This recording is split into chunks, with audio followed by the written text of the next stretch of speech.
और इसी बीच रांची से आ रहे इस वक्त की बड़ी जानकारी से तमाम दर्शकों को रूबरू करवा दें। मुख्यमंत्री चंपाई सोरेन ने आलमगीर आलम से लिए सभी विभाग। इस वक्त की बड़ी जानकारी, अब बिना किसी विभाग के आलमगीर आलम मंत्री रहेंगे।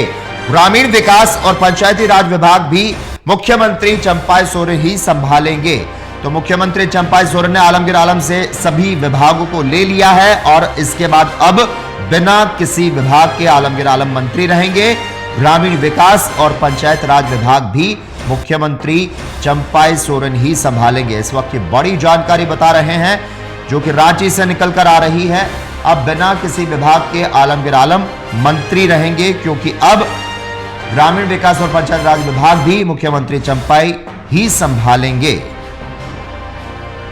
मुख्यमंत्री ने आलमगीर आलम से सभी विभाग जो है वो वापस ले लिए हैं। तो आलमगीर आलम पर मुख्यमंत्री चंपाई सोरेन का एक्शन कह सकते हैं, क्योंकि वापस लिए हैं नियुक्त किए गए विभाग। टेंडर कमीशन मामले में ईडी द्वारा गिरफ्तार किए गए ग्रामीण विकास मंत्री आलमगीर आलम फिलहाल जेल में बंद हैं और हाल ही में उन्हें पूछताछ के बाद कोर्ट में पेश किया गया था। अब इस मामले में एक नया मोड़ आ चुका है। अब झारखंड के मुख्यमंत्री चंपाई सोरेन ने आलमगीर आलम के विभाग को वापस ले लिया है और इसको लेकर झारखंड सरकार ने अधिसूचना भी जारी कर दी है। आलमगीर आलम के पास झारखंड सरकार के 4 विभाग थे।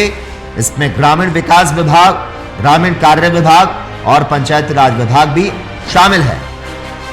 आलमगीर आलम टेंडर कमीशन मामले में जेल में बंद हैं और ईडी ने उनके निजी सचिव संजीव लाल और नौकर जहांगीर आलम के घर से 32 करोड़ रुपए से ज्यादा छापेमारी करते हुए बरामद किए थे।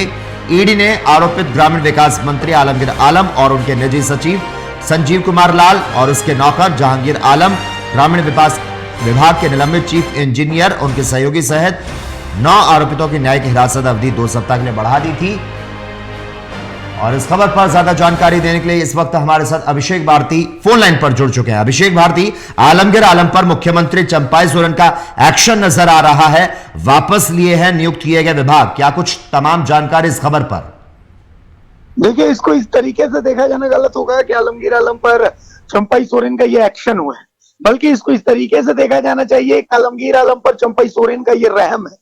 रहम इसलिए है क्योंकि अगर एक्शन होता तो आलमगीर आलम को मंत्रिमंडल से बर्खास्त किया जाता, लेकिन आलमगीर आलम को मंत्री बनाए रखा गया है और मंत्री बनाए रखने के अलावा उनका सिर्फ जो प्रोफाइल था, जो पोर्टफोलियो था, वो पोर्टफोलियो उनसे छीन लिया गया है। अब आलमगीर आलम जब भी हम खबर चलाएंगे तो जिस तरीके से हम लिखते हैं चंपाई सोरेन कौमा मुख्यमंत्री, तो उस तरीके से हम आलमगीर आलम लिखेंगे, उसके आगे लिखेंगे सिर्फ मंत्री।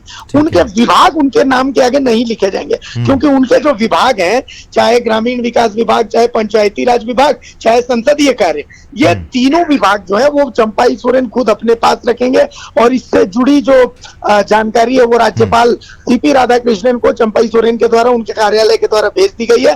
तो आलमगीर आलम बिना पोर्टफोलियो, बिना प्रोफाइल के मंत्री के तर्ज पर मौजूद रहेंगे। और इसके पीछे का कारण देखिए, इसको समझिए कि ईडी की कार्रवाई के बाद, चूंकि उस समय तो आचार संहिता थी तो इसलिए बहुत ज्यादा असर पड़ा नहीं, लेकिन कल से जैसे ही आचार संहिता खत्म हो गई है, पंचायती राज विभाग, ग्रामीण विकास विभाग, ये 2 ऐसे विभाग हैं जिन विभागों में सबसे ज्यादा वर्कलोड होता है। तो ऐसे विभागों में विकास कार्यों को लेकर के, चूंकि अब चुनाव, जो विधानसभा चुनाव है वो सर पर है, तो विकास कार्यों को लेकर के सरकार को बहुत जबरदस्त अपना work plan, work mode on और रूट मैप, इन तीनों चीजों को तैयार रखना है।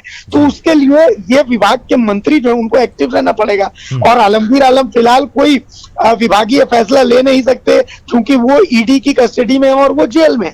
तो ऐसी स्थिति में कोई नया मंत्री बनाने में जो समय लगेगा, उससे बेहतर फिलहाल चंपाई सोरेन अपने पास इन विभागों को रख रहा है, ताकि वो इन विभागों से जुड़े फैसले फटाफट खटाखट ले सके। तो कुल मिलाकर के यही चंपाई सोरेन का प्लान है और यही राज्य सरकार का फिलहाल का प्लान नजर आता है। जी ठीक है अभिषेक भारती, लगातार आप हमारे साथ जुड़े रहिए।